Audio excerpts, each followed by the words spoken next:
All right, everyone. Welcome back to the F4L Headquarters Podcast. I am your host, the icon, Sean Jazz Stevens. I'm to welcome you to another edition. First and foremost, happy Thursday. It is a Throwback Thursday edition, as that is a pop culture thing that we have going on in the world. First and foremost, happy Thursday. Thank you very much. That is beautiful. Thank you.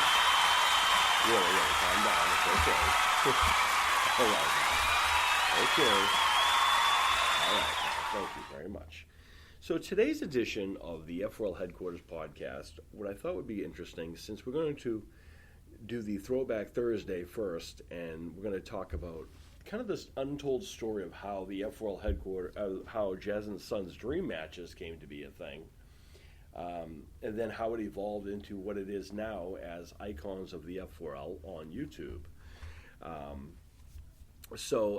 I've told the story in the past, but we're going to tell it again for the newer audience. And since this is a new format and new platform and whatnot, I figured why not do a little deep dive and tell you a little bit about where it came from, how it came to be, and how it evolved into what it is today. And then we're also going to talk about the future, go back to the future, and we're going to talk about what it is now and what we're looking forward to in the future. As I'll talk a little bit about the software that is coming up that will be epic and it'll be a lot of fun to use, and some things that I very much look forward to seeing, and the stars in which will be coming back. Just a few, not everybody. As we have a diverse roster, and I'll talk about the kind of challenges that I face sometimes doing it, and sometimes, that is always accepted. So sit back, relax, and enjoy as we get ready to dive into the backstory of Jazz and Sons Dream Matches. So first, why don't we head back down there first?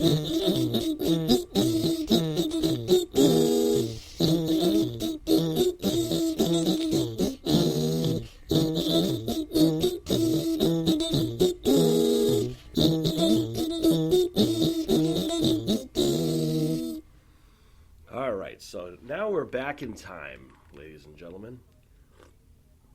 So my son, who is now 20 years old, he was 11 years old one day, and he was sitting on the couch, and he's sick. And like any good father and good parent, we want to make our kids happy or make them feel better whenever they're not feeling well. He was home from school, and he was ill, like I said, sitting on the couch, and I was sitting opposite of him. And, I feel bad as I'm sitting there writing and whatever. And I wanted to cheer him up as he was, miserable. And my son loves to laugh. He likes to have fun.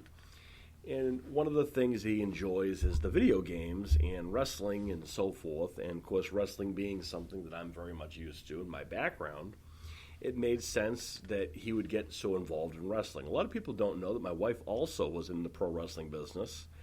Not only was she in the wrestling business herself and a former women's champion, but she also ran a very successful wrestling podcast called the Squared Circle Cafe.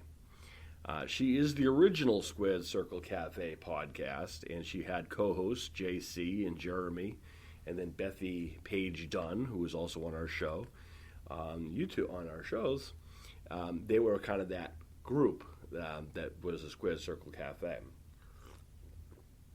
So that being said, she has a background in wrestling. I have a background in wrestling, and our kids are kind of bred into the wrestling business. Now, we are parents who believe our kids should like whatever they like and don't like the things they don't like. Complete disclosure, my son and my daughter are very creative and very fun, spontaneous people. My wife also is creative in her own ways. In many ways, as my wife likes to write and is very creative. And truth be told, we'll get into that a little bit later, how everyone's roles kind of come into play. So there we are, and it's a regular school day, and it's trying to cheer them up. It's the middle of the winter time, so it's not like we could do much. So to cheer him up while we're playing the wrestling video game, I decided to cheer him up. I was going to build, using the feature on the game called Created a Wrestler. This is kind of something that's been around for a long time, this technology, where you could build yourself. The idea, I think, originally is building your own personality or your own person and putting you into the game.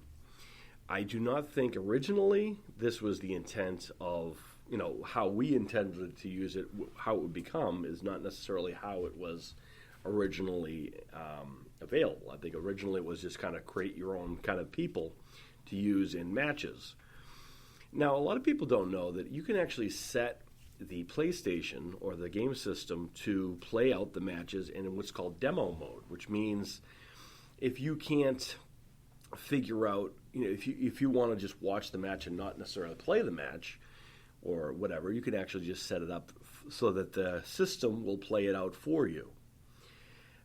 So that going forward, so I'm building two of the so me personally and my son, we like to be creative, and because I wanted to see him laugh, I built Peter Griffin from Family Guy, and I built Homer Simpson from The Simpsons, respectively. And this is prior to the infamous episode where the Family Guy and The Simpsons crossed over. And this is the first time, elementally, that these two would be in the same kind of universe. Of course, it's a wrestling universe. My son was laughing hysterically as I'm building these two. And he's overseeing everything, of course, offering his own little 2 cents as he's laughing in between. So it was making him feel a little bit better. But then when it came time to seeing what these guys are going to do, who would win between these two? And because we knew that the demo mode thing existed, we knew we didn't necessarily have to play out the match, which made it look better. Because I'll be honest with you guys, I'm not very good playing the game. Those games can be very, very complex and very confusing. It's not that I can't play video games. I did grow up in the era of Mortal Kombat and Pac-Man and all those things. I do like those games. And most of the fighting games, because for the most part, they're games that just evolve just pushing a bunch of buttons together. So you'll excuse me for not being the video game wizard that most people are. Yes, thank you. Thank you very much. Appreciate that. Now, here's the issue with, the only issue with, once I built everyone, we had them get ready to action. My son had suggested, Dad, we should put this on YouTube. And this is the early days of YouTube. And, of course, he is familiar with YouTube because back when he was 11, I was already known on YouTube for being the YouTube sensation Jazz Fitness, the bad guy, who, by the way, was a character in the game. I also built Jazz Vengeance, who was a good guy. Even though they're initially the same person who portrays both, I had them as separate entities. And, of course, my son had his own, his son. And the thing about it was, I'm a big, firm believer in protecting people's safe online, especially youth and kids and stuff like that. And I do have issues in some retrospect with people who just kind of put their kids out there on social media. I, for one, like to protect my family at first, because that's my first role and my first job as a husband and a father, is to protect my family. And when it comes to anything I do in life, as I already mentioned yesterday and any other shows, is that, my first priority is their safety and doing the best I can for my family. So that being said, I ended up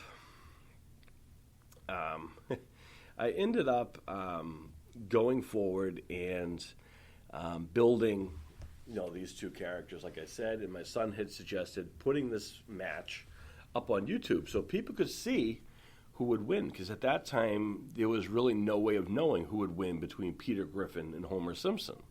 There wasn't a platform for it, and there wasn't a way prior to have that done, really. So what ended up happening is that we ended up, put it up on YouTube. But what also we did is we did like a commentary over the video. So my son and I, did our, the color and what we call color and play-by-play in the wrestling business. So that dynamic really worked because I come from the pro wrestling background. So I'm talking a lot about the wrestling itself. But of course, we're dealing with Peter Griffin and Homer Simpson, where my son is being a kid. So in between, although he does know about wrestling, he knows wrestling holds and stuff like that. He knows a lot about the pop culture stuff. He knows who Peter Griffin is, Homer Simpson is. He can talk to the relevancy to the youth audience out there. So initially, it was a big hit. We were surprised by how many people enjoyed watching Peter Griffin and Homer Simpson. But also, it gave us an idea about, well, this has been what's called a dream match for a long time. And before this, there really wasn't a way. And everyone always has, that there's always that talk, right? Everyone prior to this would always say, who's better, who's tougher, X versus Z, in various different platforms and universes and everything else. So what originally started out as, of course, my son's name is Sean Awesome in the show. To this day, he's still Sean Awesome. And I am obviously Sean J. Stevens. That's me now. But of course, in the character, in the universes and stuff like that, we talk in the third party. So there's something interesting about calling matches when you're in them. There is something different about that, especially when you got to go in and out of character. So if I'm myself, I got to stay neutral to both Jazz Fitness and Jazz Vengeance and tell the different story, and that's where the storytelling comes in to be. But when it comes to dream matches, my son and I, what we did originally is we kind of thought, what other dream matches are out there in the world? What do people want to see? Other than just Peter Griffin and Homer Simpson, there must be other ones, right? So that's when we began what's really laying down the formation and really laying down the groundwork for what ICONS of the F4L would become. But at that point, it was Jazz and Sons dream matches. So we got our notebook out. We wanted to see what would be at first. Obviously being people that we are. I mean, I come from, as I mentioned before, I'm from the wrestling world, but I'm also into all kinds of other different pop culture type of things: sports, wrestling, television, movies, pop culture, comic books, what have you. And the underlining and the moral of the idea would be that not only would we have these characters, we'd have them face each other. We'd build them, feature them on the show, and we'd find out the ultimate answer, because we don't have control over who wins and loses. But we'd get a clear answer who would win. And, of course, that would evolve into, having set rules and having set shows, having big, massive, like what we call pay-per-views, even though it's on YouTube. No one pays for them. And then what ended up happening was it really became, such a thing that everyone would, we had fans who would write in, different matches they wanted to see. They wanted to see Chuck Norris versus, various other people. Chuck Norris and Bruce Lee was one we got a lot of in their prime. And, of course, we had that. And we had, various others. When it comes to Mortal Kombat and Street Fighter and Tekken and all those people, we kind of, prior to this was one of the first times we kind of were able to, build the characters as close to the characters as possible, and then find out an ultimate answer, unbiased opinion, because the system picks it. So it was kind of great. So that's kind of how it became to be. Now, what ends up happening is, we got all these, we kept on getting all of these requests from all these various things, and a couple things we thought as well. At that point, it was mostly all, males featured in these, types of scenarios. For example, the X-Men. Again, we were one of the really pioneers to kind of blend a lot of those universes that we never would get initially in real life. For example, we found that we had what we call a team warfare match, which is a Survivor Series type of match where it's elimination style tag team match of 4-person teams. and we did the Avengers versus the Justice League because that would really never happen, really. We'll never say never, guess, in film or comics, but in this particular time, and this was, again, our mindset back when he was 11. And in November, he'll be 21. He's 20 today. He may be a couple inches taller than me, but we don't acknowledge that. Anyway, he may be a few inches taller than me.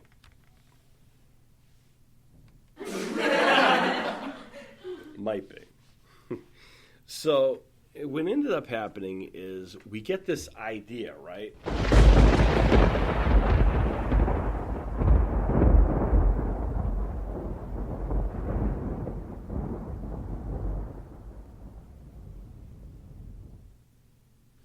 So when we get this idea, this lightning bolt hits us that we're going to try to, tell these weekly stories about these matches and run it like a regular wrestling show.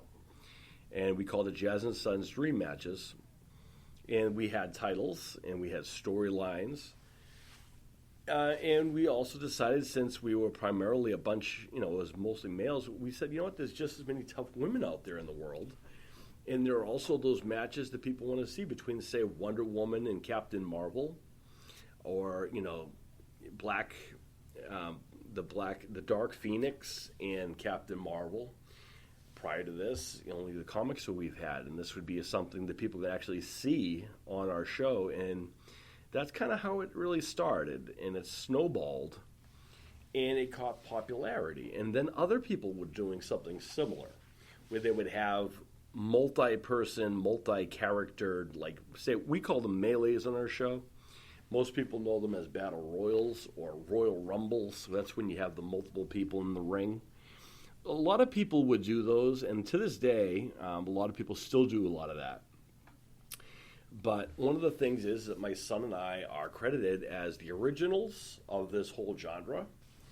As YouTube has, said, that you guys are you are the originals of this kind of whatever you call it, and we were the first ones to really take this idea of showing these quote dream matches and putting them up on YouTube, and then other people have kind of done that, and it's evolved into what it is now. Now a lot of people take this so serious, and they do some people do a great job, and some are like, doing the same kind of a bit, or they focus on only one aspect.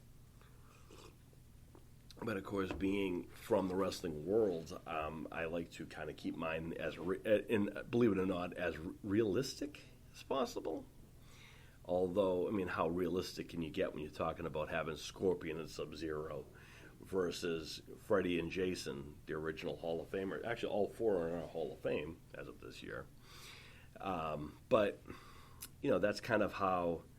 But what I want to do is keep that. We tell the stories as if they are actual real life stories, and we featured all of those things. We kind of cut the roster kind of in half. The beginning part of the week was more of the entertainment and pop culture kind of people. The end of the week was more of the hardcore kind of BAs kind of an idea. Fill in the blank with that. I'm sure most people can probably figure out what BA stands for. But, the beginning of the week would feature people like, Minty, for example, who when we first started coming into, that element, or Jack and Tim, the Lucky Ones, came in around the same time. And that was much later in our time doing Jazz and Sons Dream Matches, because at that point we were only featuring a lot of the, Street Fighter versus Mortal Kombat or things of that nature. But then, as he got older and I got older, we decided, there are some amazing people out there in the world on YouTube and all the places. We thought it would be funny to see what would happen if we featured them in these shows. So, first few times we, featured some people outside of that, people not necessarily, everyone might not know, but we thought they were interesting. And being someone who liked to do this show with my son, and he's younger and I'm older and I've come from the wrestling background, he brings that kind of pop culture kind of thing. He brings the relevance to the youth audience. And he kind of says, exactly what's on the screen, exactly how the kids should. So he's got that wise guy, scenario about it. And he also speaks from the youth point of view. For example, when we would do what we call the Jazz and Sons Dream Matches Legends or Classics, where we'd have actual wrestling, those quote wrestling dream matches that people always wondered about. And I would bring up people like the Great Muta, who I grew up with. I thought Great Muta was one of the best in-ring performers of all time and one of the most innovative people and also one of the most impactful of wrestling today of all time, coming from Japan. And, of course, my son being young and kind of coming into the modern time of wrestling, he didn't see the excitement out of the Great Muta. So where the dynamic would be me telling him, the Great Muta is one of the best of all time. And my son's saying, no, Muta's kind of a joke. So, this would kind of be the dynamic you'd hear on when we're doing commentary. And I think that's what the magic started there. But going back to talking about when we're trying to find inspiration for these dream acts, we just said, well, what if we would add, say, Minty, who is a YouTuber from Australia who does top 10 lists of things about movies you've probably never heard of or whatever. And we featured him on the show. And then, we built Minty as close as possible. He's a very easy person to build, believe it or not. But it was about telling the story who Minty was, and then just the funny part of just implementing him into this universe of all of these things. And then, of course, around that same time, we built Jack and Tim, the Lucky Ones, on our show. Jack and Tim were a father-son singing group from Britain's Got Talent. My son originally found them, as he does watch a lot of the YouTube videos, and he brought them to our attention. But the other thing is our fans who are loyal to our show will say, hey, what about these people? Check these guys out. So that's when we kind of, did our own research. So, because again, we really became popular because of our fans, and the fans would tell us, suggest people, characters, or whatnot, which is always good. And that's one of the reasons why it got as big as it was, because the fans really gave all the life to it, really, if that makes any sense. And it does, actually, when you really think about it.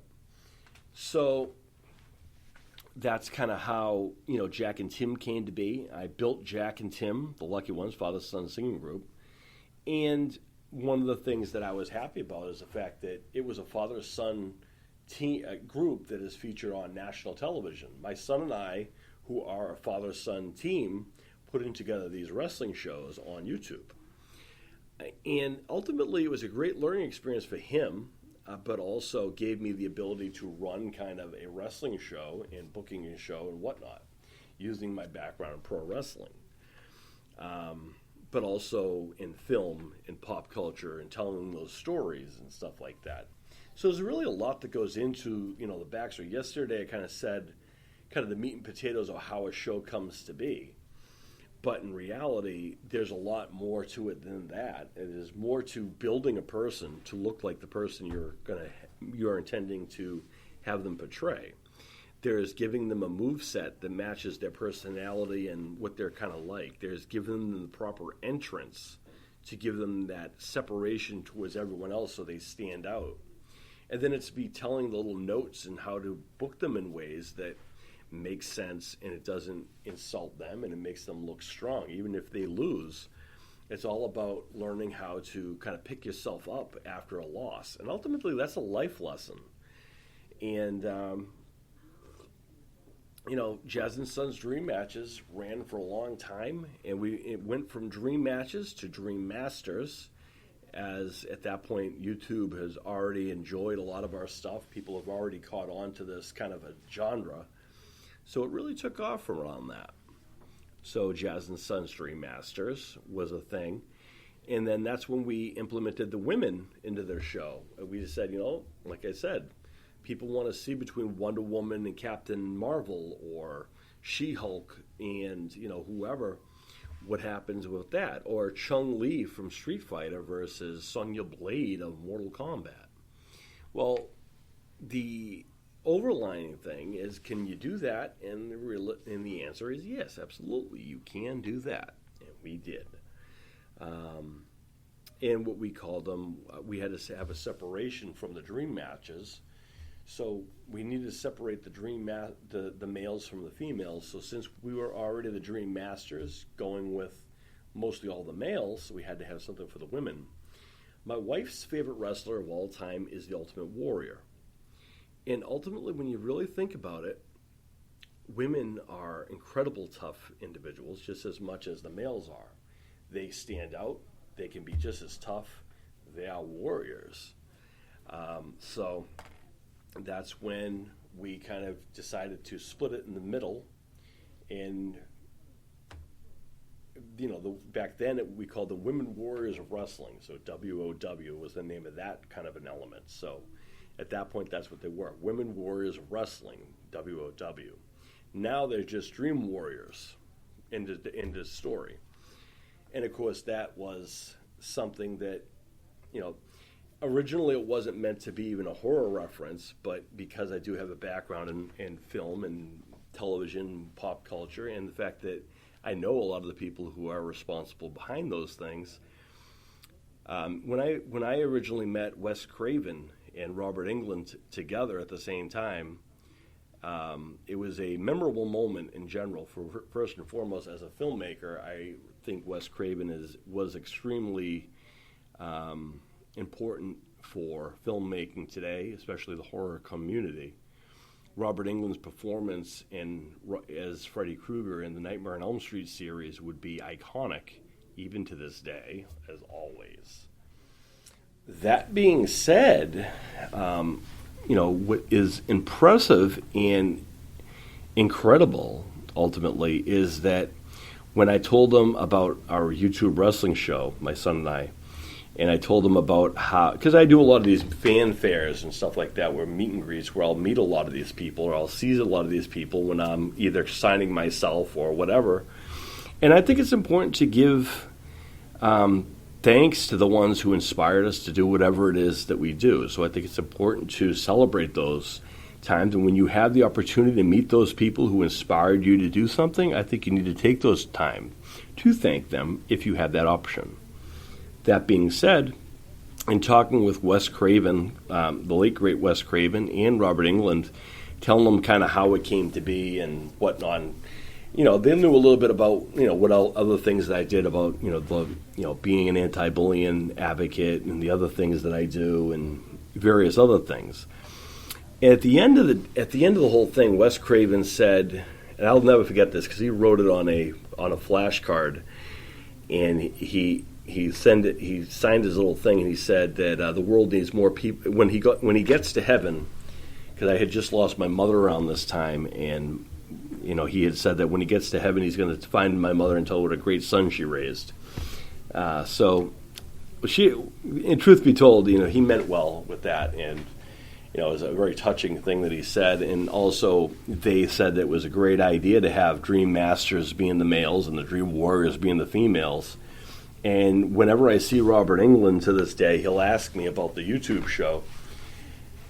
And he'll ask me how old because another fun story is how my son had, dinner with Robert Englund and his wife at one of these shows, and my son didn't even know who Robert Englund was at that point, which is always a conversation starter for him, which is another reason why when you have those moments, you have to live them as they come, because it's cool. And also, it's also important to also know how to behave when those things do occur,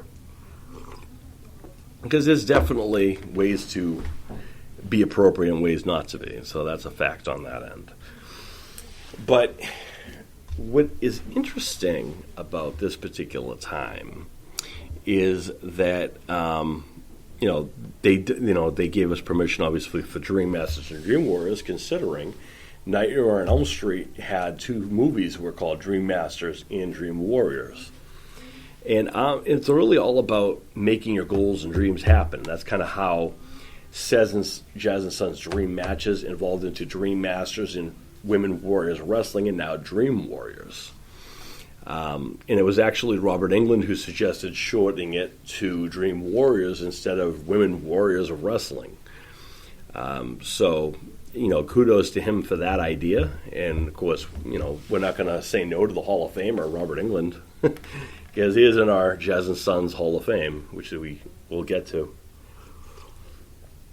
So, the show ran as, just like that for a number of years, where people would trickle in, fans would suggest certain people. Jack and Tim came in, the lucky ones. And, of course, Robert, Minty was on that roster. And, other people from YouTube, such as the OK Thank You, Mike, Tristan, and Robin at that point. Now it's just Mike and Tristan at this point. But Mike, of course, who was on YouTube on List 25, which is actually where Tristan also worked. Then they ran OK Thank You. And, of course, we added them to the wrestling show because we watched the things all the time. Why not have them on the show if Minty's going to be there? And I'm someone that doesn't feel any kind of, I don't feel competition when it comes to YouTube or social media because that's not what I'm there for. I do my own thing. And fun fact is whenever there's someone who's going to start like a YouTube wrestling kind of thing like my son and I do, YouTube will actually send us, the links to the people to make sure they're not stepping over their bounds because YouTube is huge on copyrights and claims and things like that. So they'll actually give us access to, hey, these people want to do this wrestling show. This is what they're doing. Is it okay? And we never say no to people. We think, if this works for you, by all means, do it. And there's definitely a difference in how everyone else does it and how we do it. And the shows, I think, and how they present them are completely, shows up there. A lot of them where they actually play the game to do the similar idea, have these dream match scenarios, but they're actually playing the game to alter the experience. And that actually takes away from what we originally had in mind. Which is why, again, whatever floats your boat, we don't feel competition with other people, because whatever. And that's kind of how the original idea started. And then, of course, Jackson Robert Scott, who was a young up-and-coming actor at the time, he was Georgie in It, and he was just on Lock and Key and whatnot. I said, this kid's funny, and he has a personality, and I think, I wonder what would happen if I was to build him and put him in this wrestling world, because at that point Jackson was, he's a young person, and Jack is already there. Jack's not that much older than Jackson. So I built Jackson R. Scott. We shortened the Robert part, and we just made him Jackson R. Scott, or the prodigy Jackson R. Scott. And again, because we don't have any control over the outcomes, we put him in the Friday night kind of a column, because Friday night was where you would find the hardcore guys, the BAs, if you would. That's where you would find the Robert Englunds and the Kane Hodders and the Tyler Maines and the Scorpions, the Sub-Zeros, the Doomsdays, the Banes. Where Monday you would see guys like Minty, the Lucky Ones, which is Jack and Tim, Justin Bieber. All those guys would be in the beginning of the part of the week. So it was kind of split in the middle there, see? And, that was kind of the thing. What was interesting is when it came to titles and title matches, you got to keep track of those things, which to this day I still keep a log of every title that changes hands. Is it tedious? Yeah, but you know what? It's history. And what a lot of people don't know is I actually still... I still remember when I add certain people, because remember, I got to build people to add them to the show and find out how to best introduce them to the world, and so to speak, in different ways. So there's that. And then that went for a little while. And then what happened is my son got older, and although he still very much still gives his 2 cents, and I still, he kind of oversees a lot of that stuff. Because, when we first started, we were, we did everything that together. The only thing I did was basically ran the email. He actually got a kick out of taking care of the numbers and keeping track of where it was, how popular it was or whatever. I would do the emails and keep track of all of the requests and things like that. And then collectively, we booked the shows. which match would be when and who would get the matches, and we came up with the rules and the shows and whatever. That was all done collectively. And then who would be on what show and things of that nature. And if you go back to our earlier shows, you can actually see how it evolved. And the dynamic of having the commentary there adds that extra element of fun and, enjoy watching it. And then it became ultimately a show, and to see what would happen between this and that, the war between Scorpion and Sub-Zero, who we said, what if we were to, combine Scorpion and Sub-Zero as one team and call them Fire and Ice, because they're both hot and cold. And Ed Boon, who is the creator of Mortal Kombat, would get wind of this, and he loved that idea. He loved the tagline, and if you guys played Mortal Kombat 11, you'll notice in the storyline they actually refer to Scorpion and Sub-Zero as Fire and Ice, which was their tag team name on our show, Dream Matches, or Dream Masters. They had an ongoing rivalry with everyone from the Street Fighters, of course, to the Horror Connection, which was a faction of Robert Englund as Freddy Krueger, Kane Hodder as Jason Voorhees, and Tyler Mane as Michael Myers. Collectively, they were a faction known as the Horror Connection. And they were good guys, believe it or not. Scorpion and Sub-Zero, Fire and Ice, were considered what we call heels in wrestling, bad guys to everyone else in the world. The World's End, which was Bane and Doomsday, that was obviously going to have to be a heel team. You can't make them good. There's no good qualities about Bane and Doomsday, except for they were absolute beasts and a force to be reckoned with. And we knew if we combined the two of them, it would be a tough time for a lot of people, which is why they got the name The World's End. As Bane and Doomsday, two of the toughest people of all DC, coming together would be a rough time for anyone. But this, because of the fact we don't have any control of the outcomes and we put it as it is, this kind of sometimes gives us, sometimes it actually it backfires on us, because we like to have, that authenticity. We like to have the shows have their own thing. We like people to win on their own, and we like to rotate things as much as possible, which is why we have the rematch rule, where the champion is the first one to get a rematch, and they only get one chance. Now, in the event where there's a match, and one person will win the title back in the middle of the month or whatever, then the last one will be the payoff. There's going to be no ifs, ands, nothing at the end of that. So in 1 month, the rivalry should be over.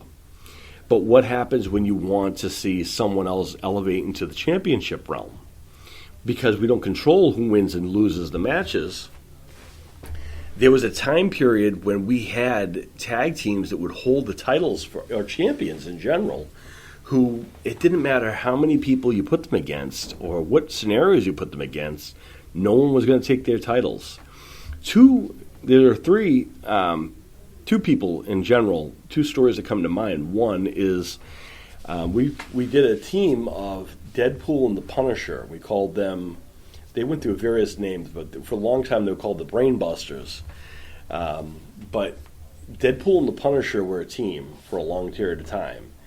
And just because they're complete opposites, and for sometimes in wrestling, and just like in real life, opposites actually attract, and opposites actually can be money in the ring.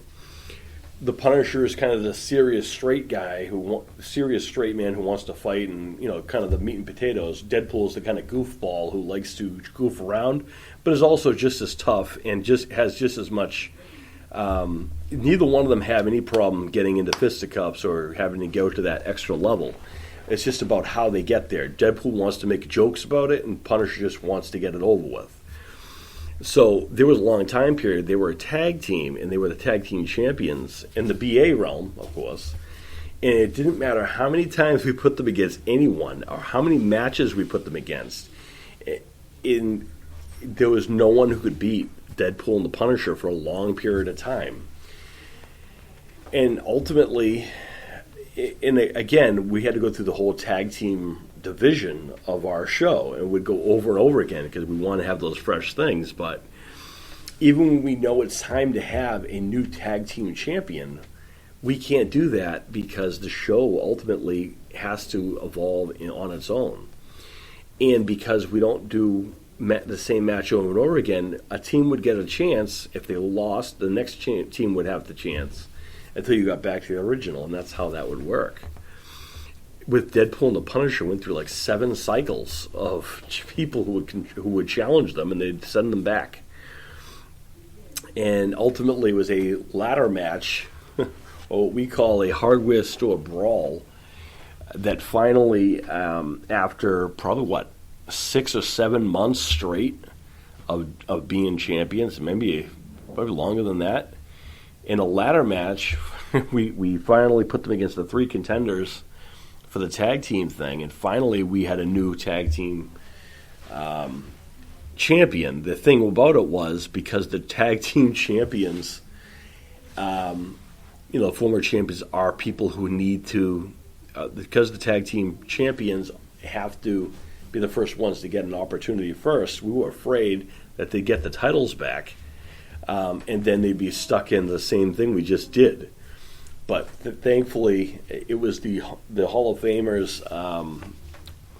At that point, it was Freddie and Michael Myers. Freddie and Jason were the Horror Connection, and then it would switch, because they kind of went with the Freebird rules for those people who are familiar. So because there's 3 of them, they would switch out who the single person would be. But it was eventually.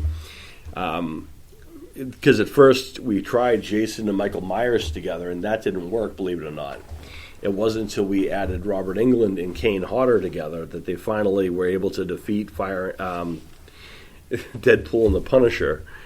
And then, they obviously got the one-on-one match, and thankfully they were able to retain, and the rest was going on. The other kind of long-time champion kind of a story would be Jackson R. Scott. This is going back to the original, how it really came to be. Jackson R. Scott, as I mentioned, the Prodigy, when it came to the BA championship, no one could take that from him. There was no one that could beat him.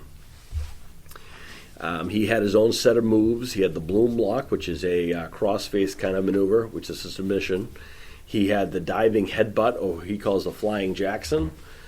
And then, of course, there's all kinds of other little tricks of the trade that he does. And he is when it comes to the Dream Masters BA Championship, the BA, that was a title that, you could not take that from him, no matter who it was. And he went through a variety of people, including everyone from the Horror Connection, everyone from the Mortal Kombat world, Tekken world, you name it.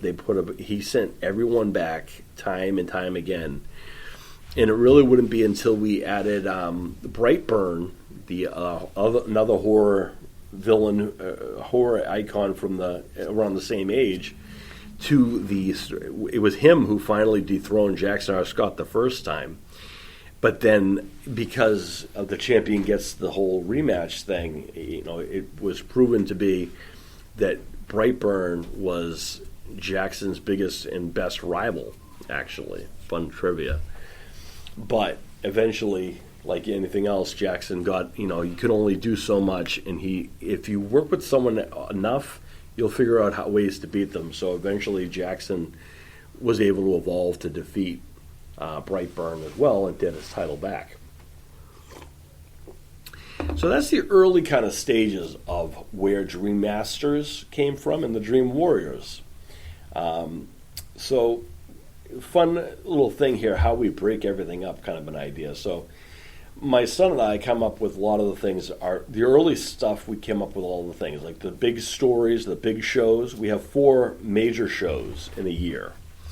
And we have tournaments that are always kind of the same time of the year also. For example, the image in this platform is from our first show of 2023, and that was the Epic Random Melee, which is basically our version of the Royal Rumble, where you have a couple preliminary matches, and then you have both Dream Masters and the Dream Warriors melees, which is a battle royal, so people know, with their own kind of set of rules. And that has even changed over the time too, but for the most part, that's what that was.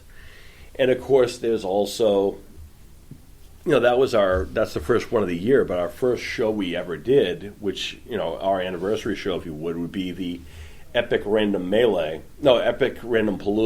That's what it's called, Epic Random Palooza. And that is basically our WrestleMania, if you would.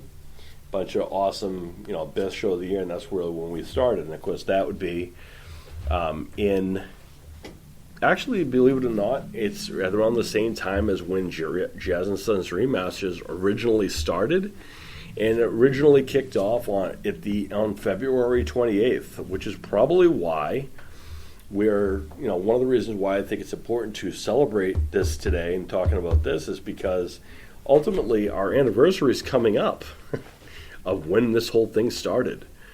And Epic Random Melee was obviously the show of the end of the year, but Epic Random Palooza, because it was a random show, and it's not all these various characters and components and whatever, and it was random and it was different, and so we called it Epic Random Palooza, which is also how the other names got to be. The only other two that we have that were original were the Summer Sizzler, which is our summer show, and our Team Warfare event, which is in November, which is all team elimination style tag matches and so forth, all primarily featuring Team Warfare, which is going to change a little elements this year, which I'm excited for. Then over time we would evolve and we do some things like tournaments. We had an open tag team tournament that takes place in the summer, where we have like an open-ended, all of the best duos of all time. This is kind of a throwback to the whole Dream Matches thing, where if you want to find out who the best is, who the most relevant is, let's find out once a year and have these best duos duke it out once a year. And that's kind of how that one came to be. And last year, with all of the new evolving things, where it is now, I implemented the icons of the the first ever icons of the F4L MMA open MMA team. Excuse me, one second. The Open MMA Sickness Tournament. Yes, I know. And that was going to be available to anyone who is trained in any kind of martial arts or fighting style is going to be involved in that. It's a singles person tournament. And a lot of the different elements came into being, and a lot of the drama that would be built into that was extraordinary, and I knew it would be. But that's kind of putting the cart before the horse right quick, because just before a lot of that movement came to be, my son and I still do the commentary up until the early times and whatnot, and my son, again, still takes part in a lot of the other elements of things.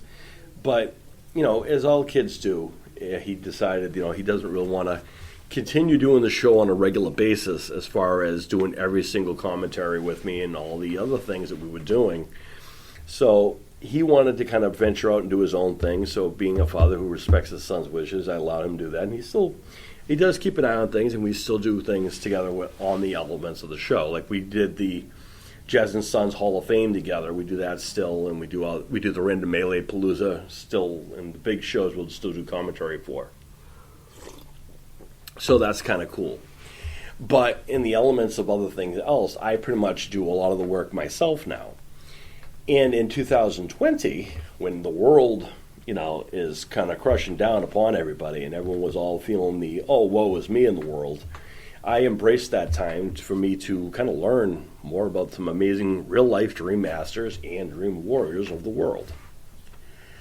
So that was when, I started, because of the fact that I am already aware that I've made Jack and Tim. And by the way, at that point, Jack and Tim were very much aware of the fact that they were on our roster, because I got involved with various, I left Facebook. I'm not on that. I don't have time for that. But I am on Instagram. And if you go on Instagram, you can see some really amazing, talented people in there and all kinds of different things. Between entertainment, sports, MMA, you name it, there's all kinds of inspiration there. But I also think that these are people that more people need to know of. So that's when I started the element of bringing these people, kind of like it did for Jack and Tim, in Jackson R. Scott, and Minty, and OK Thank You, and other elements, early guys, other early people in that genre were the Father-Son Fist Bump podcast, Gabe and Austin. I don't know whatever happened to that podcast. I hope they're doing okay. If they're hearing this, I hope you guys are okay, and well wishes, and hope they're doing okay. It's been a long time since I've heard or seen any of them.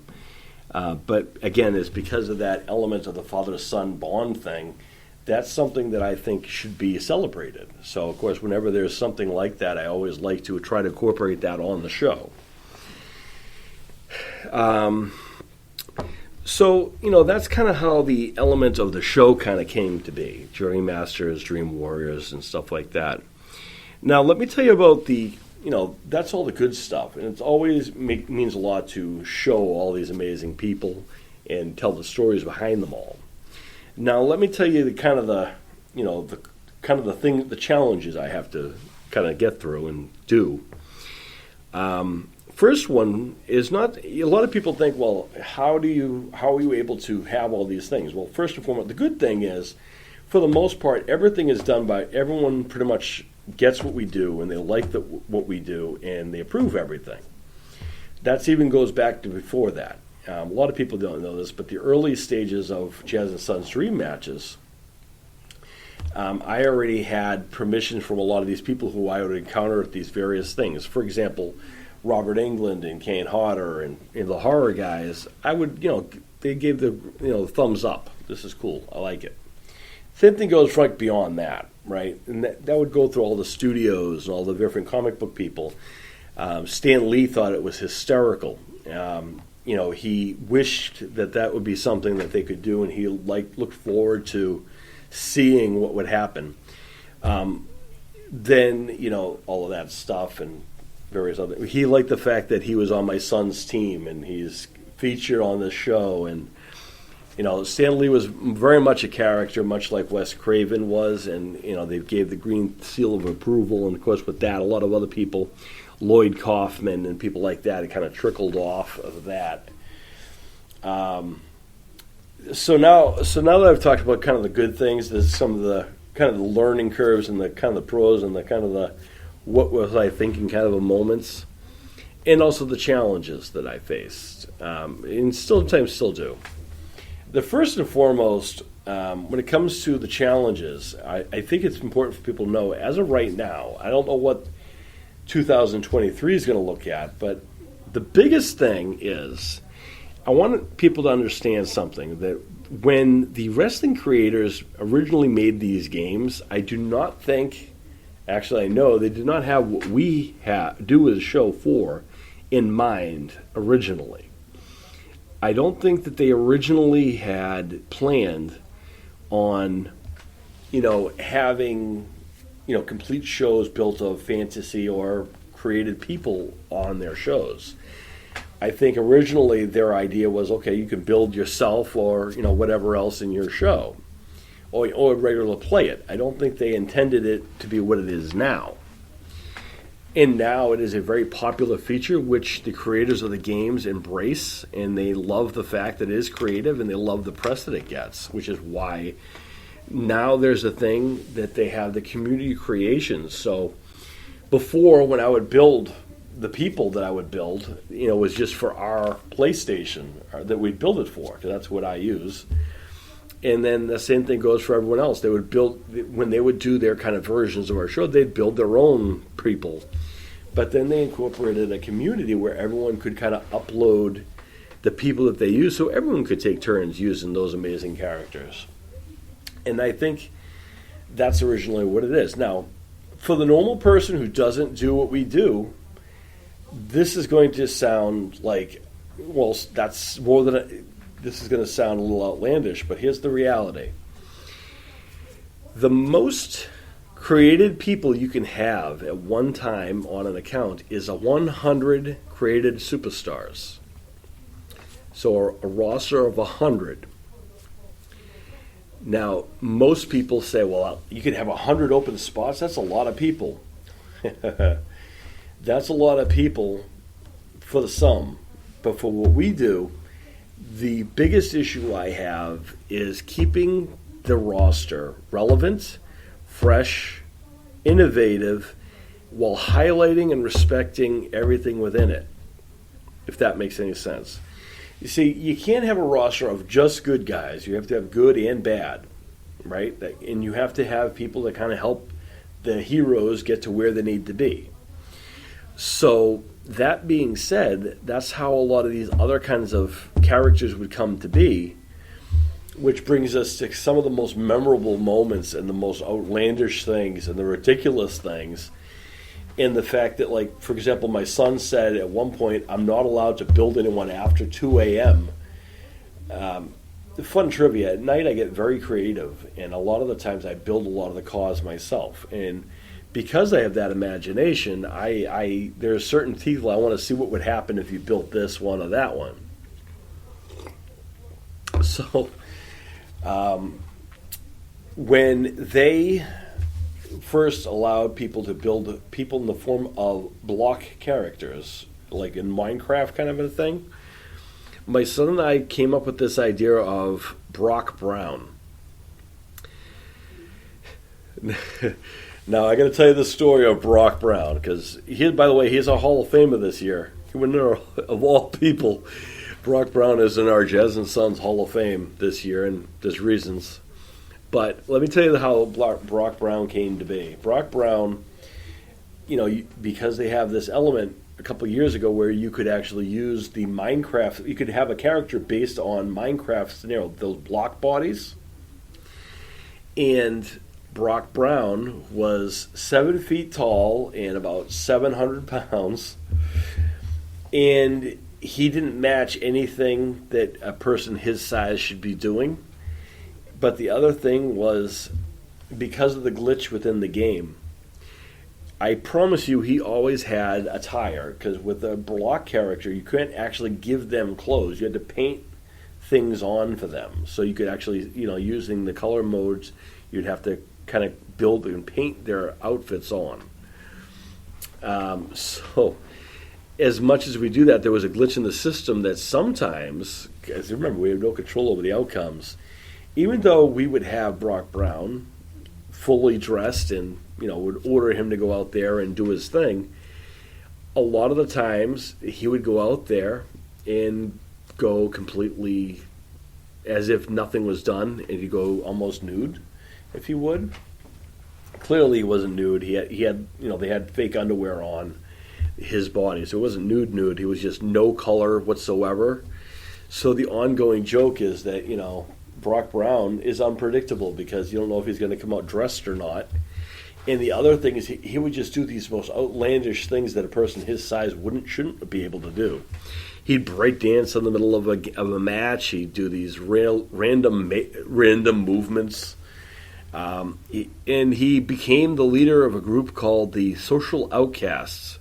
I mean, he's a Minecraft character, so he would be an outcast in a world full of humans and whatever else we had.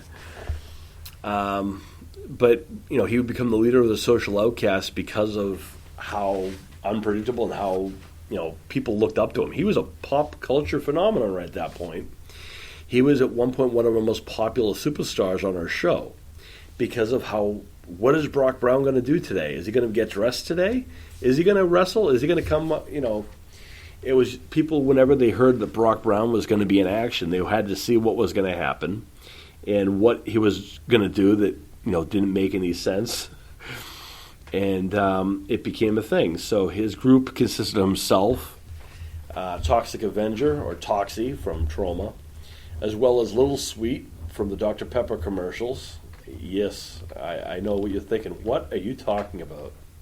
If you guys ever watched the Dr. Pepper commercials, little icon guy, yeah, well, he's part of that group, along with the Noid from Domino's Pizza. Primarily, that was kind of the group for a long period of time, and the social outcasts. But when you hear those names, you kind of understand why, I guess. But it would evolve, and they would kick Toxie out, and it was just them. And then Mr. Hanky would join their group for a little while from South Park. And when I say these names, and if you're familiar with who these characters are, you can really see kind of the diversity of our show, which is why our titles are made by male or female, not so much male or men's or women's, because let's be honest, not everyone we feature are male or female, or men and women. Some are creatures, some are randomness.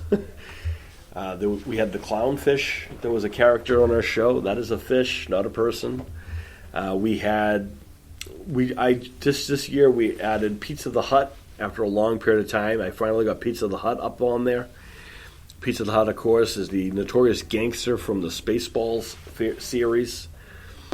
And I think it's Pizza the Hut and Ernie the chicken from Family Guy that was the reason why my son won't let me build after a certain part at night. Because at night I get very creative, and I'm alone most of the time because everyone else is asleep like a normal person. So, my son said I'm not allowed to build anyone after a certain time because who knows what I'll create. And just to give you an example, again, I just mentioned some right there. Brock Brown was a mutual thing between my son and I, but Little Sweet, Mr. Hanky, the Noid, again, the Clownfish.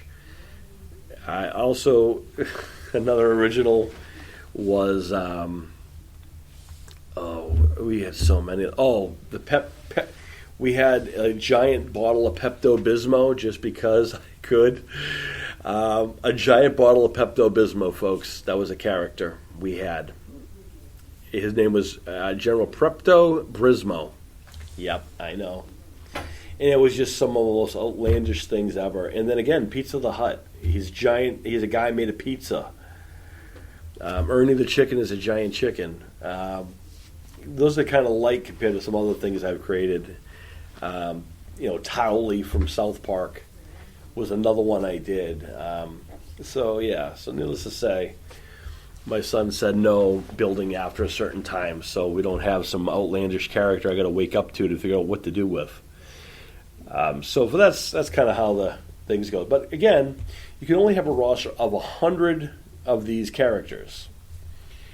One of the downfalls with that is if you have 100 people on a roster and you cut it up like that, you actually it kind of gets stale after a while because you need to keep it fresh. You need to have someone else. And if they go through the whole list of people, we need to update that. So a lot of the times, I would have to go through, and I still do this, where I have to look at the roster and who's performing well, who's doing really good, who are the crowds really enjoying, who do the fans get behind. And again, I get all the emails and I get all the algorithms that tell me how everything's doing, who likes what.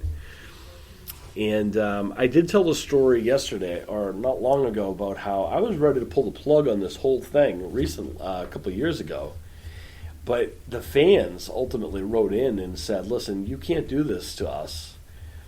These characters mean these things to us.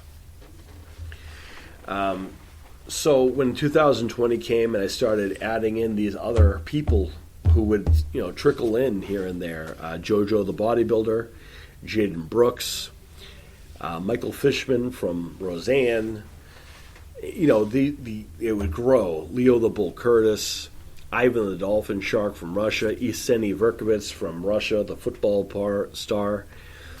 And again, the way I initiate those things exactly how I explained it yesterday. I would reach out to these people and say, I would like to do my part in getting your name out there. I'd like to build you and add you to our roster.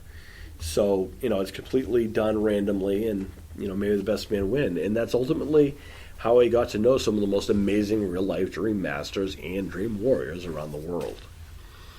The Menya boys, Henry and Hyro Menya, JoJo the model Sebastian, Jackson R. Scott. All of these people have taken a lot of pride in their working on the show, and they took a lot of pride in to help make their characters stand out, and they've been awesome in doing that. Noah the Nightmare Tyndall, who was originally part of the original roster way back in 2020, and he came back in this year, and he is still on our show, and he's doing great. And in 2022, we saw some new people come in. Philip Ricardo Jr. would join the roster, and now he and JoJo are a tag team. And some fun trivia, JoJo the Bodybuilder is actually the first Grand Slam champion we have on our show. When you think that, clearly you must forget certain things when you're sitting there writing and, watching and whatever. No, the fun fact is I still remember every big moment that everyone has, and the fact that JoJo the Bodybuilder has won every single major title that there is to hold at that point, even now. In wrestling, pro wrestling, there's a thing called a Grand Slam champion. A Grand Slam champion is someone who's held every single available championship to own within that company. And JoJo the Bodybuilder is the first one out of our male roster to hold every single title at least once. Every singles title, every major, every tag team title. And up until recently, he and Philip Ricardo Jr. were the United States tag team champions. That's to be said. And JoJo the Bodybuilder is, in fact, someone, much like everyone else on the roster, who is someone who people can resonate with. When we were ready to pull the plug on this, and it had nothing to do with JoJo. JoJo is very helpful and very respectful to the show, and so are most of the other people. But when I was ready to pull the plug, it was fans that told me that, JoJo the Bodybuilder is like a hero to them because they have helped them, inspire them to be the person they are. And I'd get similar emails about other characters, what they mean to people, how, Yesenia Verkovitz, the smallest and youngest person on our roster, really. I think in real life he is the youngest and smallest of our roster. Although Troy Odell might be a little younger, I'm not sure. But the reality of it is that these young people inspire people of all ages to go after their goals and dreams. The emails I got were very touching and heartfelt emails from people, parents saying what are the lessons that our characters mean to their kids and how they watch together as a family to watch the outcomes of these people. They're cheering together. Miss Lana King, who is one of the most creative real-life people and one of the most amazing people in real life, she was added to our roster, and she is the only person on the roster since joining in 2020. And Miss Lana King to this day is undefeated on our shows. And she is the only one that has that kind of credit. She is the only one out of the entire roster never to lose a match. That is incredible. Her herself sees that as such an inspiration and so awesome. She's not someone who originally liked wrestling, but because she's watched these shows and got invested in her character, she's yelling at the screen for her character to get up, and it does. And then when I see that these people are taking their screenshots of their wins and they're putting up on their social media, like, look, I'm not only successful in real life, but I'm also successful in the video game world too. And that's kind of what we want to do, and that's why I continue doing what I do. So that is kind of the history of where we are today. But like in everything in life, now we got to go someplace else. Now we got to go back to the future. Hold on.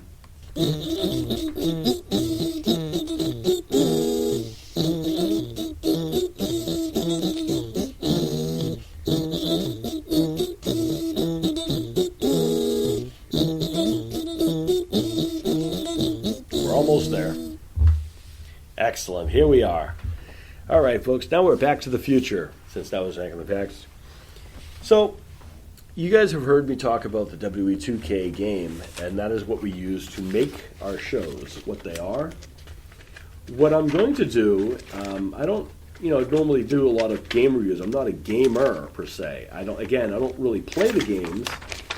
And actually, it was last year was the first time, and by order of my wife, by the way, that I was ordered to play the game. She says, you have to have fun with this, because a lot of the times I am constantly working on something for the show, whether it be updating a character, doing a custom video for the character, updating a move set, building a new arena or something of that nature. I'm constantly working on building for the shows better good versus just play it to have fun. So my wife ordered me to do so last year. So I have to say, in actually playing the game, it is also kind of fun. And I'm probably going to try it this year too. We'll see. But what I want to do is kind of tell you about the W2K23 roster that they revealed. And I'm going to tell you a little bit about, first I'm going to do is I'm going to read off the list of who is guaranteed to be in the game this year. These are playable characters that are going to be featured in 2K23. And some of these names I'm absolutely blown away by. And some of them, I get that makes sense to have them there. And this features people who come from all over the place, all walks of life and whatever. So let me read off to you the WE2K23 roster. Again, the game comes out in about a couple weeks. It comes actually right back when I get back from Monster Mania. So the 14th, I will be able to pick it up early. And thanks to the fact that I do this for YouTube and so forth, I have access, and I don't really have to worry about too much. Thanks to our fans and whatever else, we are recuperated everything. So awesome! Thank you for that. Let me tell you about who the WE is going to have in their game this year. It's all alphabetical, by the way. So let me just go through this real quick. AJ Styles, Akira Tozawa, Alba Fire, who used to be Kaylee Ray, for those people who don't know, Alexa Bliss, Aaliyah, Andre the Giant, Angel, just Angel, but that's going to be Angel Garza, Angelo Dawkins of the Street Profits, Apollo Crews, Asuka, Austin Theory, Axum, who used to be A-Kid, for those people who don't know. It's him under a mask. Batista, the animal himself. Bailey, Becky Lynch, Beth Phoenix, Bianca Belair, the Big Boss Man, Big E, Bobby Lashley, the Boogeyman, Booker T, Braun Strowman, Bret the Hitman Hart, who is a legend, Brie Bella coming back to the game this year, the British Bulldog, Brock Lesnar, making his debut, Braun Breaker, who is the son of Rick Steiner of the Steiner Brothers, Hall of Famers as well. This one's got me surprised. Bruno Sammartino, probably one of the biggest names in the wrestling world, is going to be in this game. I can't wait to see how that's going to be incorporated. Bruno Sammartino. Brutus Creed of the Creed Brothers. Butch, which used to be Pete Dunne. Cactus Jack. Cameron Grimes. Carmelo Hayes. Cedric Alexander, Chad Gable, Charlotte Flair, the ninth wonder of the world and fellow Kowalski student alumni along same school as me, China. Cody Rhodes making his return to the game for the first time in forever. Commander Aziz, Cora Jade making her debut. Cruz del Toro, who apparently used to be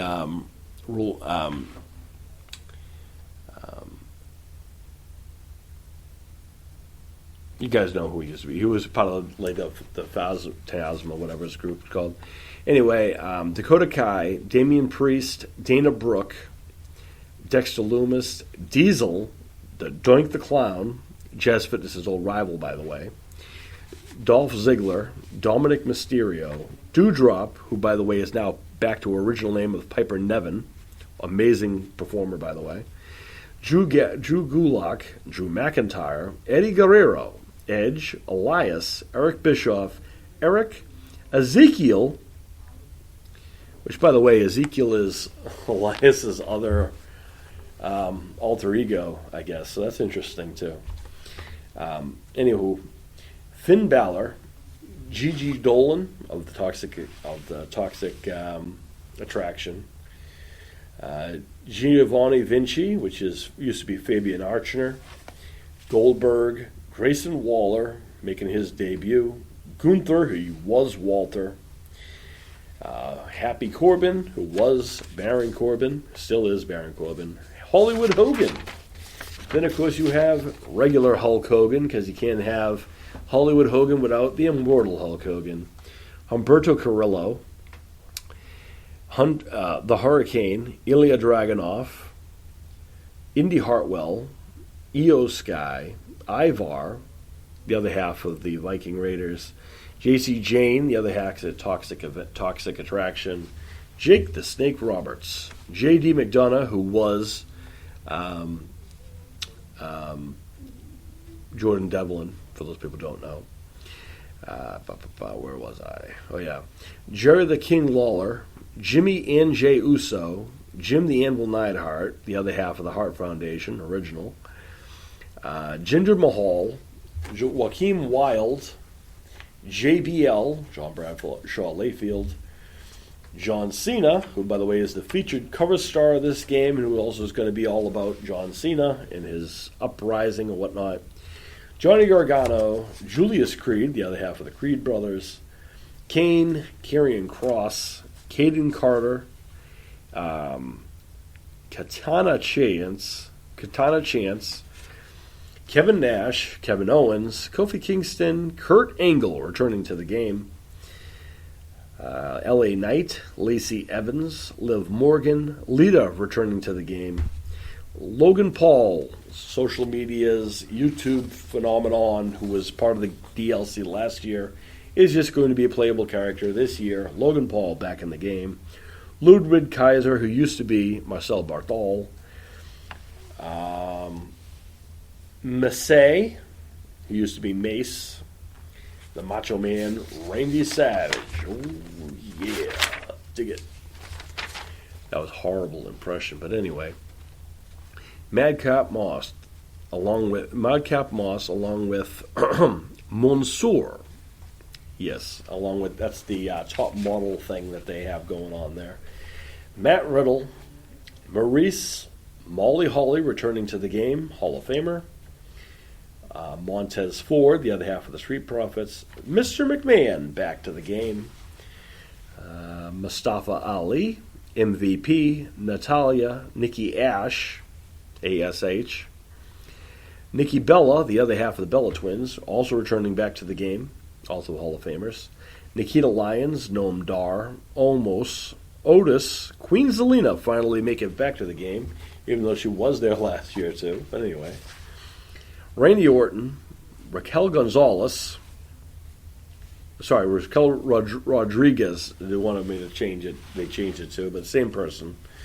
Razor Ramon, Reggie, making his debut, I guess, in this year's game. Rey Mysterio, Rhea Ripley, Rick Boogs, Ricochet, Ridge Holland, Rikishi, the father of the Usos, by the way, in case you guys don't know. Rob Van Dam, RVD for short. Robert Roode, Roman Reigns, Ronda Rousey, the UFC Hall of Famer, and the baddest woman on the planet herself, back in the game, Ronda Rousey. Roddy Piper, Roxanne Perez, R-Truth, Sami Zayn, Santos Escobar. Scott Hall, Seth freaking Rollins, and that's exactly what it says on the paper. That's exactly what they're calling him, even though he can't just be whatever. And, by the way, he's my son's favorite wrestler, because people want to know.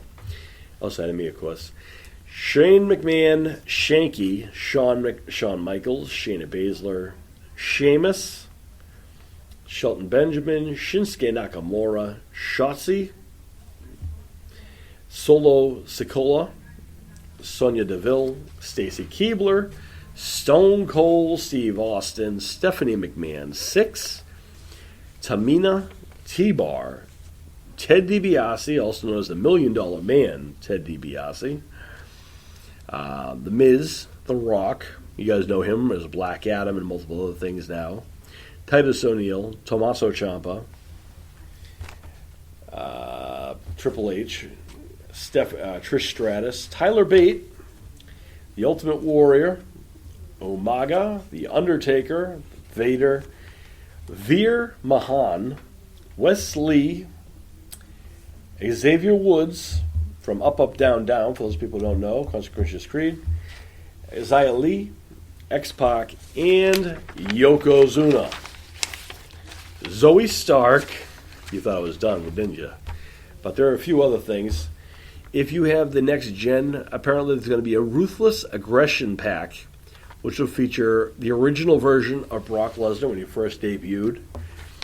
And believe it or not, when I first met John Cena, and my company worked with OVW, I actually worked with both the prototype, Randy Orton Jr. at that time, and Leviathan, because Leviathan was my tag team partner. Leviathan, by the way, would go on, you guys know better, as Batista. The prototype, who was my opponent, and who the person I had a rivalry with, was, you guys know better, as John Cena today. Randy Orton, when I worked with him, he was Randall Orton Jr. Now he's just Randy Orton 2 here, but same person. And last but not least, the bonus person is Bad Bunny, the musician, rapper, whatever, artist, whatever you call him. And that is the roster for 2K23. And I get a roster of 100. So I look forward to my roster over that roster any day of the week. And I think I have more faith in our roster. So there's that. You know, the other day I didn't really get to tell you the kind of the backstory of what makes a person, what the process is to building a car. To build a person, first I have to, after I've already gotten their permission to build a person the best I can, hopefully they're able to send me anything that I can add to make their, thing more realistic, whether it be a logo that they use or something like that. Where it's the wise of those people who are going to be are going to need all those things before the new one comes. But anywho, once I've built the physical car themselves, the next thing to do is give them a move set. I have to tell you this, I'm going to be completely honest with you. The early days of doing this was such a challenge because everything had to be done individually. Every taunt, every movement, everything had to be done one by one. Now, with modern technology, they made it so much easier where you can just kind of copy a person's move set to another person and then just kind of tweak it from there. It makes my life a lot easier. So I really appreciate that they did that. And that makes it a little easier. So once they have a move set, then I go to the entrance, how they make their entrance, it makes their own. So then once that happens, before, obviously I send the person their image. This is how you're going to look. Because of, the sketch, because there's not really nothing to show you for the entrance and stuff. So I can't really show someone a sample of what it's going to look like, but I can, kind of give them an idea. I'll send that as well before they make their debut. But before they even make that debut, a lot of you guys don't know, but I have what's called a testing match, which is when I want to make sure everything lines up, that the move set, how they move, how they come to the ring, everything lines up. So I'll have what's called a preliminary match, or a dark match in pro wrestling, to try them out to make sure before they go live on our show, they can actually, are ready to go on the show. So that is the last step, and then once that happens, they make their debut on the show, and it's off to the races from there. And that's ultimately how that works. This has probably been the most, I've talked about a video game ever, and you guys probably think I know all about video games. I don't. I know how to build people, build things, and I know how to tell stories. That's what I've been doing. and I know all those aspects. So a couple things I needed to let you guys know is, as far as our roster changes and so forth going into the future, again, I haven't heard anything about how many cause you can have. I'm going to guess it's probably going to be the same of 100 cause. There's so many more talented people than 100 in the world. So that offers its own challenges. But I am very confident in this year's roster. And as I do every year, it'll be tweaked during the course of the year. Because what happens is, we always have the mindset, this is kind of who we want to go with. But either, the people themselves decide, this isn't for me, or maybe they're rude and they don't appreciate it, or they kind of don't show any kind of appreciation for it, or they don't acknowledge it. In that case, I also end that as well. And I give that opportunity to the next person who does appreciate those things. And if I'm being honest, that's kind of how I kind of judge things, is how it's reciprocated by the people who I'm honoring. Because ultimately, that's kind of what I do it for now, is to tell the stories of these real-life dream masters and dream warriors who are doing real-life important things in their own lives. And I think that right there deserves, for all of their hard work and dedication, that's right, give it up for these people. You're absolutely incredible. Give it up. Come on. That's right. That's right. Okay. All right. Excellent. Thank you very much for that. But that's kind of where that comes in, folks. And that's kind of how that should work. And I kind of think that it's, I enjoy telling the stories of the people who I'm building. But if I see that they don't care about that, or I see that they don't like that, then I'll usually just cut them. And I'll give the opportunity to somebody else. I don't take it personal. Hopefully they don't take it personal, but if there's not going to be that if it's not going to mean something to them, and they're not going to appreciate that aspect, then it's work that I'm not going to be, someone asked me one time, how long does it take you to build each individual card? Depends on who it is. I can build King Kong in 2 steps. The size, the outfit, and I'm done. People are a little differently, because in order to build a person in the image of someone else who is a legitimate person, that takes a little bit longer to get their clothes right, to make sure the hair matches, to make sure their features are correct. Now, to be fair, they have evolved this, created thing to an extent where now you can basically have the same face. I don't use that method, though, because that's not how I started using it. They added that feature after that aspect. I'm usually pretty good about getting it kind of, on the head, so to speak. And as far as, the costumes and stuff like that, it should match their personalities and how they hold themselves and so forth. So that's kind of how they have it. And as I mentioned yesterday, everyone has, altogether 4 outfits to begin with. And then, of course, of a year, I'll update those here and there when I think they need something updated, or they maybe have a new shirt that I think they should have, or whatever. There are some things I wish I could do for the show that would make it even more stand out. I would love to have entrance music for these people. Unfortunately, you can't have entrance music on YouTube because, copyright strikes and so forth. I get that. But I'm wondering how that would work if, the people who actually do music, who we have on our show, we would use their music as their entrance music. I don't know how that would work with that, but I'm not wishing to do that until I figure that out. But what I did do is go on to Spotify, and I have a playlist on there of basically the ring entrances of the people who it's based on. So that's kind of something that I do. I did also, so people can actually kind of, when they see them come out, they kind of visualize the music that goes along with it. Of course, the Lucky Ones for a long time had the Lucky Ones as a theme song. Go figure, obviously. And the same thing goes for a lot of other people. Walker Campbell has a variety of songs he can come out to, and so there's that. Those are two people individually who I wonder about having that as a thing, having them have their own entrance music. I don't see how that would be a problem, but we'll find out. But in general, a lot of these people on our roster who don't have their own music, I have their playlists on Spotify where you can have them under Icons of the F4L playlist. There are a few of them.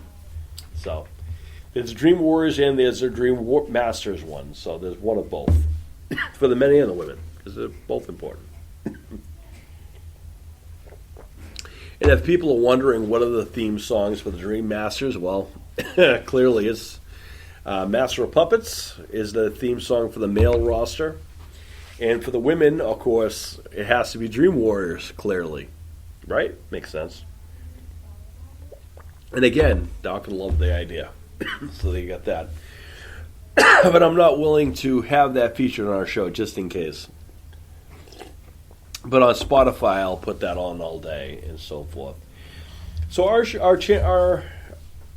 roster evolves every year based upon how many new amazing people I meet around the year. So, and as far as different arenas and things like that, I think that's also an important element. A couple of years ago, getting permission from our good friend Dave Hagan, I actually started building the Monster Mania arena. And thanks to our good friend Joe Bruin, who runs the New England Fan Fest and New England Pro Wrestling Hall of Fame, gave us permission to make those arenas. So those are things you can look forward to seeing again this year, updated of course. And of course the other places that you're going to be able to see, and probably one of the first shows, arenas we're going to have is that my son and I will feature the official Jazz and Sons Hall of Fame class of 2023, which we announced back in the end of December. Those people who don't know, this year's class, as I already mentioned, Brock Brown, of all people, is going to be going in this year along with the Social Outcasts as a faction. So his comrades, Little Sweet and the Noid and Toxie, are all going to the Hall of Fame. Sorry, I don't mean to laugh, but that's a thing that's going to happen. Also going in the Hall of Fame this year is Fire and Ice. After a long time, Fire and Ice finally, of course, that's Scorpion and Sub-Zero.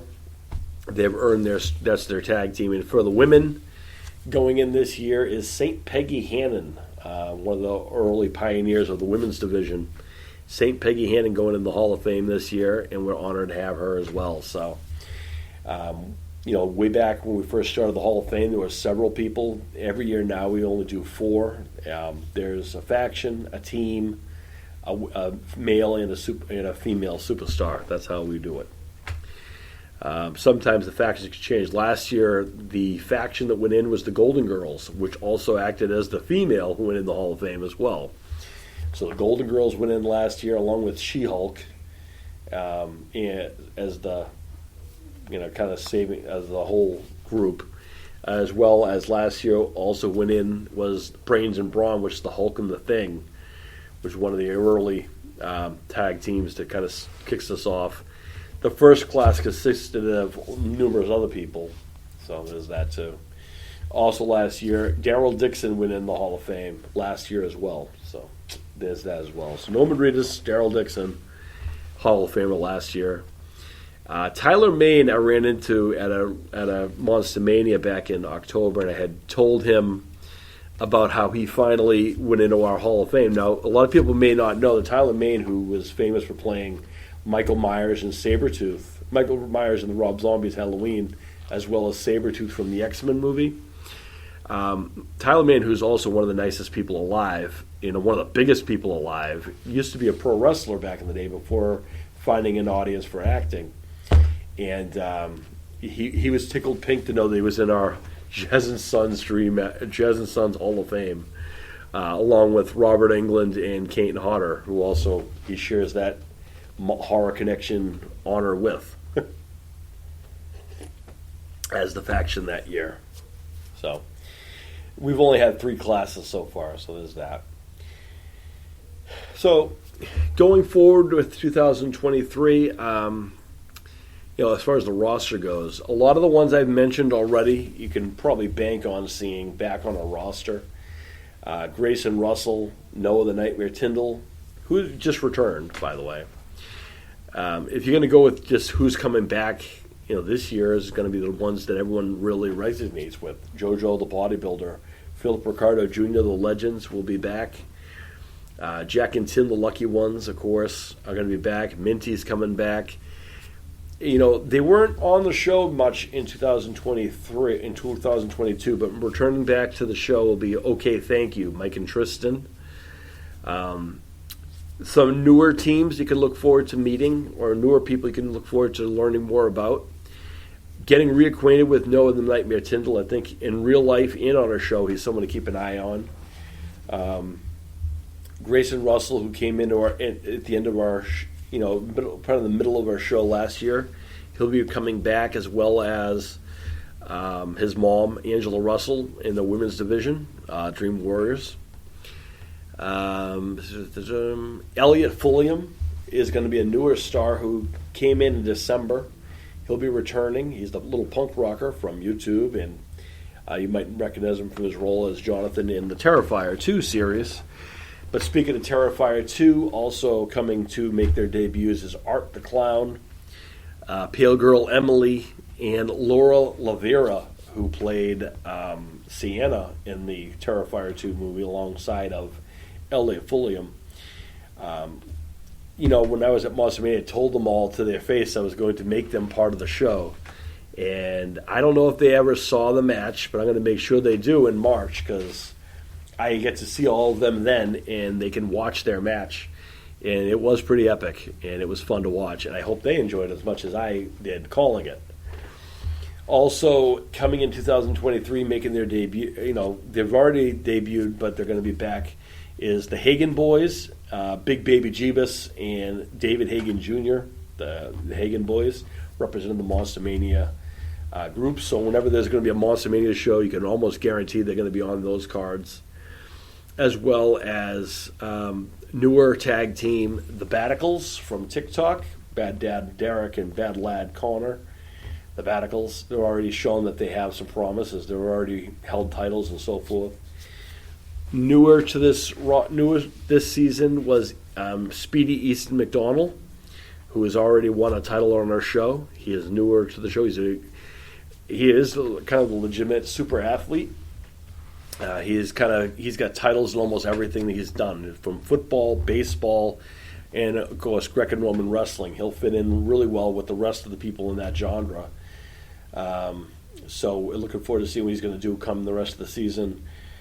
And Walker Campbell, of course, the musician. Well, Walker Campbell's kind of a jack of all trades. We can't label him as a musician or an actor or entertainment, because he's also an athlete, and he's kind of an all-around individual. So Walker Campbell will be returning in 2023 as well as some others.